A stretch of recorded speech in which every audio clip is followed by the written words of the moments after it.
네, 청와대가 오늘 장관 7명을 교체하면서 중폭 개각을 단행했습니다. 최경환 새누리당 전 원내대표가 내정됐는데요. 자세한 소식 취재기자와 함께 알아보겠습니다. 정치부 한고은 기자 나와 있습니다. 네, 한고은 기자, 개각이 드디어 단행이 되는데요. 어떤 인사들이 먼저 내정되는지부터 설명해 주시죠. 네, 청와대는 오늘 오전 11시 당초 7개에서 최대 8개 부처로 예상되던 내각 인선안을 발표했습니다. 이번 인사의 목표는 박근혜 대통령이 강조해온 국가 대개조와 국민 안전, 경제혁신 3개년 계획 등에 초점이 맞춰져 있었습니다. 사회문화 부문 개혁과 국정공백 최소화라는 점도 이번 개각의 포인트입니다. 우선 경제부총리 겸 기획재정부 장관에는 최경환 새누리당 의원이 내정됐습니다. 최 내정자는 여당 내 대표적인 친박 인사인데요. 지난 5월 초까지 새누리당 원내대표를 역임하기도 했습니다.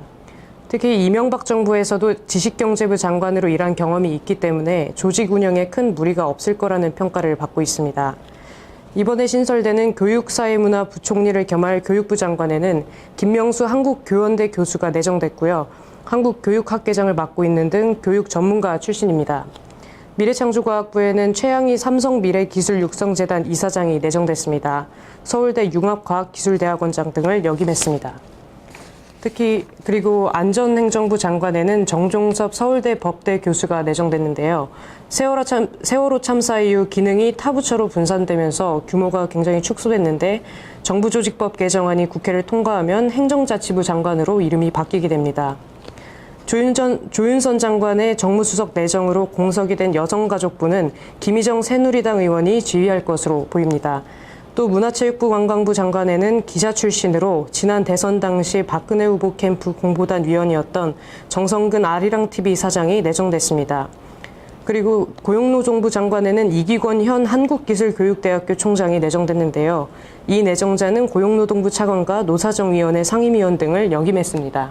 네, 그렇군요. 이 우리나라 경제수장이라고도 할 수가 있는데요. 최경환 내정자가 이 부총리로 취임한 뒤에 어떤 경제 정책을 좀 펼 것으로 예상됩니까? 일단 상당히 속도가 빨라질 것으로 예상됩니다. 현우석 현 부총리보다 공세적이라는 평가를 받고 있는데요. 내정 직후 가진 기자간담회에서도 전반적인 정책 기조를 재점검해서 고치겠다며 변화를 예고했습니다.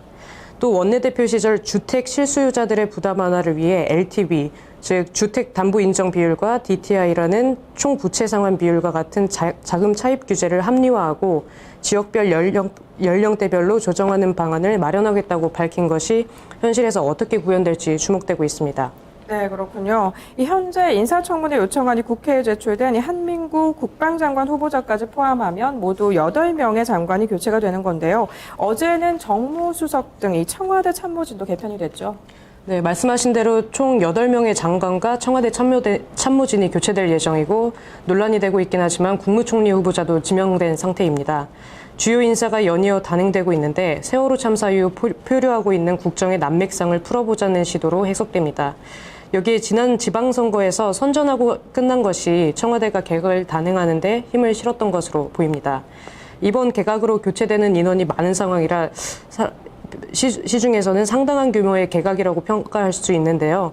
사실 기획정부 장관의 경우에는 지난 카드사 신용정보 유출 사태 때도 경질의 목소리가 높아서 오히려 늦은 감이 있기도 합니다. 네, 그렇군요.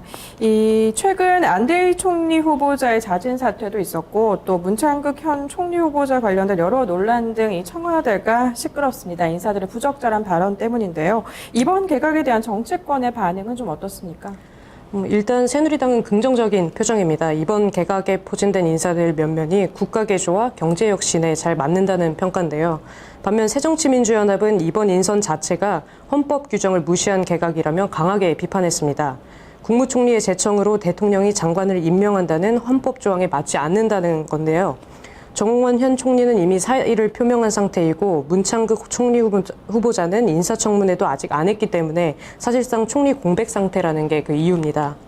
특히 정성근 문화부 장관 내정자의 과거 낙하산 논란, 김희정 여성가족부 장관 내정자의 선주협회 로비 의혹 등을 거론하며 비판의 강도를 높이고 있습니다.